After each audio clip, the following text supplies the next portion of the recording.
Hello everyone, welcome to our YouTube channel పవనేహ.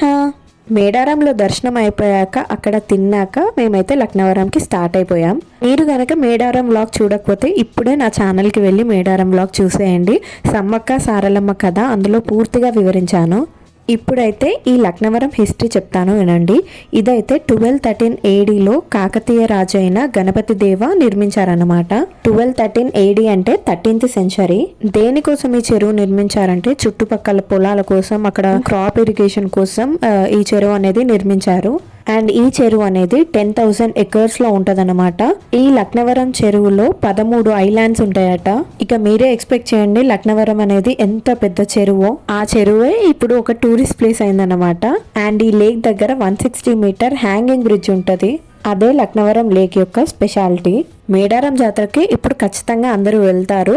వెళ్ళిన వాళ్ళు ఒకవేళ లక్నవరం లేక్ మీరు చూడకపోతే ఖచ్చితంగా వెళ్ళండి. ఇక ఇక్కడైతే మేము పరికి పండ్లు కోసుకుంటున్నాము. మా అమ్మ వాళ్ళు చిన్నప్పుడు బాగా తినేవారట. సో నేనైతే ఎప్పుడు తినలేదు, ఇదే ఫస్ట్ టైం తినడం. మేము వెళ్ళింది వీకెండ్ కాబట్టి స్కూల్ పిల్లలు కూడా వచ్చారు వాళ్ళ స్కూల్ టూర్ తరపు నుంచి. ఇక మేమైతే బ్రిడ్జ్ దగ్గరికి వెళ్ళిపోతున్నాం. ఇక్కడ మనకు లేక్ ముందు పుచ్చకాయలు అండ్ జామకాయలు అమ్ముతున్నారు. అసలు అది పుచ్చకాయల సీజనే కాదు, బట్ అమ్ముతున్నారు. చాలా రెడ్గా ఉండే. ఇక లోపలికి వెళ్ళాలంటే ఖచ్చితంగా మనం టికెట్ తీసుకునే వెళ్ళాలన్నమాట. టికెట్ ప్రైజెస్ వచ్చేసి అడల్ట్కి ఏమో 10 రూపీస్ అండ్ చిల్డ్రన్కి ఏమో 5 rupees. And photoshoot and video shoot తీసుకునే వాళ్ళకి 6 అవర్స్కి 5,000. అండ్ ఫిలిం షూటింగ్కి అయితే 6 అవర్స్కి 25,000 ప్లస్ GST. నేను చెప్పా కదా హ్యాంగింగ్ బ్రిడ్జ్ అని, అది ఇదే. అక్కడ బ్రిడ్జ్ మీద చాలా మంది ఉన్నారు కదా, సో అది చాలా ఊగుతుందన్నమాట. అందరికీ చాలా భయం వేసింది. మనకి అలా భయం వేస్తుంది కానీ అదైతే చాలా స్టాండర్డ్గా కట్టారు, అసలు ఏమి అవ్వదు. చూడండి మీరే చెరువు ఎంత పెద్దగా ఉందో. అసలు Laknavaram is famous for photoshoots అన్నమాట. చాలా మంది ఇక్కడే ప్రీ వెడ్డింగ్ షూట్స్ అలాంటివి చేసుకుంటారు. ఈ లేక్ వచ్చేసి Telangana state tourism development corporation వాళ్ళు కట్టించారన్నమాట. ఎందుకంటే ఈ లేక్ యొక్క 3 ఐలాండ్స్ని కలపడానికి ఈ వంతెన అనేది కట్టించారు. ఇక్కడ మనకి బోటింగ్ కూడా అవైలబుల్గా ఉంటుంది. ఒకటి కాదు, చాలా టైప్స్ ఆఫ్ బోటింగ్స్ అవైలబుల్గా ఉంటాయి అన్నమాట. అండ్ బోటింగ్తో పాటు జిప్ లైన్ కూడా ఉంటుంది. అండ్ జిప్ లైన్ కాస్ట్ వచ్చేసి పర్ పర్సన్ 250 రూపీస్. నాకు ఎక్కాలని చాలా ఉండే, బట్ మళ్ళీ చూస్తే భయం వేసింది. ఇక్కడ మనకి ఇన్స్ట్రక్షన్స్ కూడా ఒక బ్యానర్ మీద రాసి ఉంటుంది అన్నమాట. బ్రిడ్జ్ పైన దూకడం, ఎగరడం, పరిగెత్తడం ఇలాంటివి చేయకూడదు. ఇక్కడ చూడండి, నేను ఆ సైడ్స్ని పట్టుకొని ఎలా నడుస్తున్నానో. నేను నడుస్తుంటే అది కదులుతుంది, నాకేమో భయం వేస్తుంది. ఇక్కడ చూడండి మీకు క్లియర్గా కనిపిస్తుంది, జస్ట్ హ్యాంగ్ అయి ఉంటుంది అన్నమాట బ్రిడ్జ్ కింద, సపోర్ట్ లేకుండా. మేమైతే బ్రిడ్జ్ మీద నడుచుకుంటూ ఇంకో సైడ్కి అయితే వచ్చేసాము. అక్కడ చాలా మంది ఉండేసరికి అక్కడ ఇంకేదైనా చూడడానికి ఉందేమో అని వెళ్ళాము, బట్ అది కూడా ఇంకొక ఎంట్రన్స్. అక్కడ కూడా టికెట్స్ తీసుకుంటున్నారు. అందరికి పాపం నడిచి కాళ్ళు గుంజుతున్నాయి. అక్కడ కాసేపు నిల్చున్నాం. ఇక ఆ గ్యాప్లో నేను అనిరుద్ ఇక్కడ ఆడుకుంటున్నాం అన్నమాట. దాంతో మనం బ్రిడ్జ్ ఎక్కి ఇంకొక సైడ్ వెళ్ళాక అట్నుంచి కూడా మళ్ళీ బ్రిడ్జ్ మీద నుంచే రావాలి. బయటకైనా వెళ్ళొచ్చు, బట్ చుట్టూ తిరిగినట్టు అవుతుంది, కొంచెం లాంగ్ అవుతుంది అనమాట. బ్రిడ్జ్ వేనే మళ్ళీ ఈజీ అయిపోతుంది. ఈ వ్యూ చూడండి అసలు ఎంత బాగుందో. ఒక సైడ్ సన్సెట్ అవుతుంది, ఇంకొక సైడ్ బోటింగ్, చెరువు, అవంతా చాలా బాగా అనిపించింది. నేనేమో ఇక్కడ ఉరుకుతున్నాను. తర్వాత ఆ బోట్ గుర్తొచ్చింది నాకు, దాని మీద ఉరకడం, దునకడం లాంటివి చేయొద్దని. సో అందుకే ఆగిన వల్ల. అండ్ చెప్పా కదా ఇక్కడ డిఫరెంట్ టైప్స్ ఆఫ్ బోటింగ్స్ ఉంటాయి.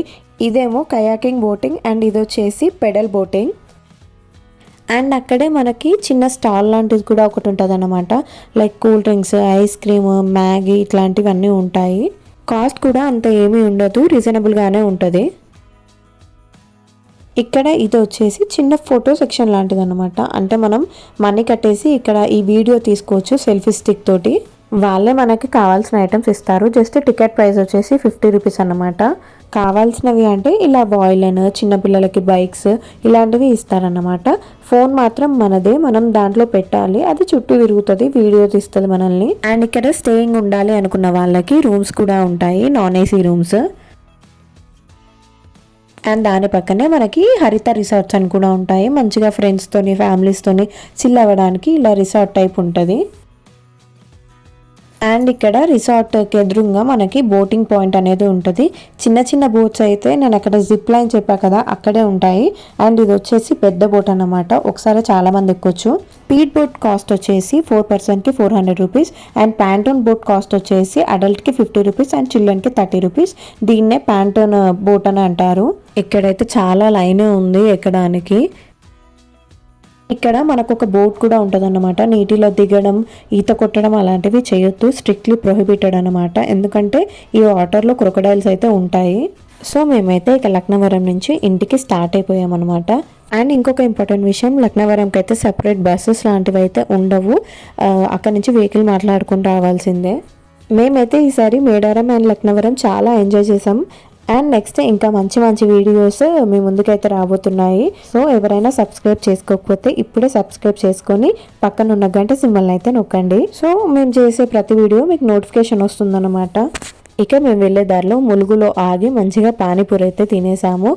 So that's it guys. మా బ్లాగ్ కనుక మీకు నచ్చినట్టయితే కింద కమెంట్ చేసేయండి. And please don't forget to like, share and subscribe to our channel Pavaneha. Bye bye.